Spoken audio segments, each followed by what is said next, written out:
Alright, after having it for, I don't know, maybe, gosh, it's gotta be getting close to a year, I decided I'd give it a good review. I wanted to make sure I got some good use out of it and whatnot. And this grinder is fantastic. It's still set up at just 110 volts, 110 volts, due to my current circumstances, but even with that, it is still extremely powerful. And I will give a short little demo of what that's like. I just still probably won't even have it at full power. What we got on here is a slightly used 36 grit belt. Very lightly used, so it's still pretty fresh. And the tracking on this thing is phenomenal.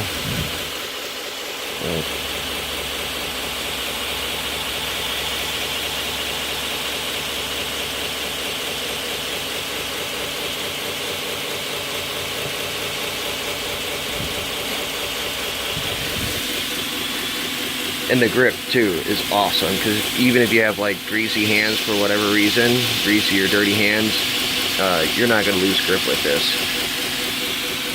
And I also got a glass, I believe it's like a Pyrex glass that I put on there on the flat pattern, just to, for one, keep it cool. Even after hours of grinding, I could still put my fingers on the back of it if I want to have leverage pushing a knife against the platinum or whatever. And that, and it doesn't wear out nearly as fast as mild steel, like the basic mild steel bar here. But yeah, it runs great, and I'll show you just how well it does even with just turning it up to 40.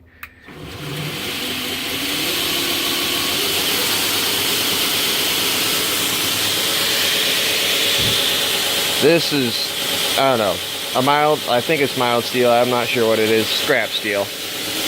Yeah, I'll turn it up to 50.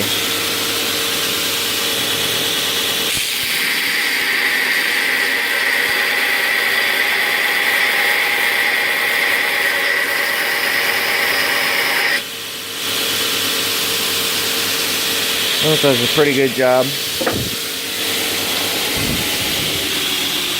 And like I said, that was just at 50, and again, running at 110 volts. When I have it turned up all the way, it's almost a little intimidating. It takes me a minute to get used to it, and then I'm, grinding on it like normal. When it's on full speed, it's wicked fast. I also got the small wheel arm here. That's just the basic one. I think they came out with another one that's got like another wheel or something to make the belt go back completely instead of at an angle from the small wheel. But no, this thing is great. It's performed extremely well. Even when it's not bolted, it runs very smooth. Because you're putting pressure on the grinder, you definitely want to have it mount. And it's just a wonderful grinder. I would really recommend it. Like, you're not going to find very many variable speed grinders for this quality, for this price. And it's a really gorgeous grinder. And this, a lot of people, I guess, sometimes complain about the piston, but I haven't had an issue. Like I said, I've had it for almost a year, and I've heard other people have theirs longer and they haven't had an issue. And it's definitely a very strong piston. Like, you definitely need to put some weight into it to bring it down. But yeah, overall, it is a very fantastic grinder. This little spark guard is fantastic. Keeps sparks from carrying carried over through the belt from flying up at my face. So this is fantastic. I'm not sure if they're still offering it. I'm sure they are, or I'm sure you can get one. I really recommend getting that because it helps out a lot. I did get, it does come with a little tool rest too. I just almost never use it.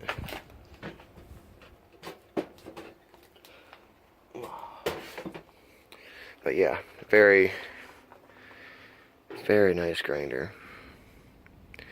So if you're ever looking in the market for a grinder, this is definitely one to get.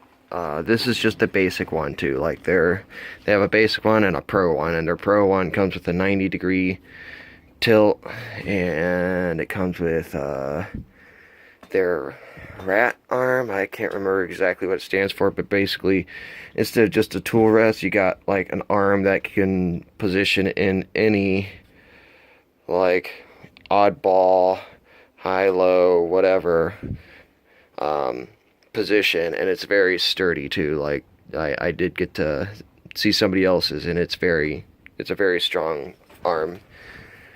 And I'm trying to think of what else comes with the pro version.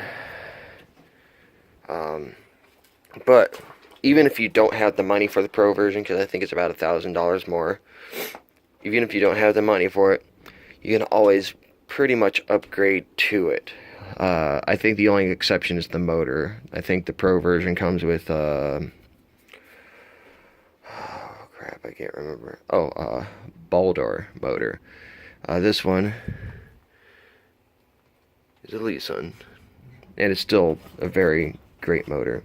But yeah, you can upgrade everything else. Like you can eventually get the 90-degree tip bracket to add on to this. You just gotta, I think, unscrew these bottom right here, these bottom screws, and then connect it there, so this plate will no longer be used. And you can also buy the arm that they have with the pro version separate if you want that too, which I'm hoping to get eventually. But yeah, no, definitely a very recommended grinder. Very fast, even at 110 volts. Obviously, I'm sure it's even faster and stronger with 220. Because there's times when I'm having it on full blast, if I'm putting pressure on this, like really trying to hog some steel away, it slows down a little bit. It doesn't completely stop. It probably only goes maybe at the very most 33% slower. It's still going at a very fast speed. But yeah, it is a very powerful grinder.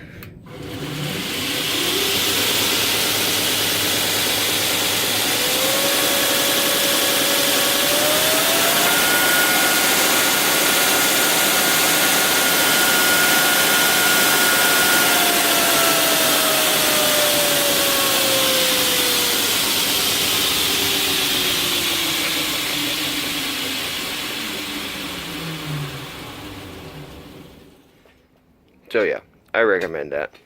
Thank you for watching. I hope you've enjoyed the review, and I hope it helps you out with any questions you might have had or debating on it.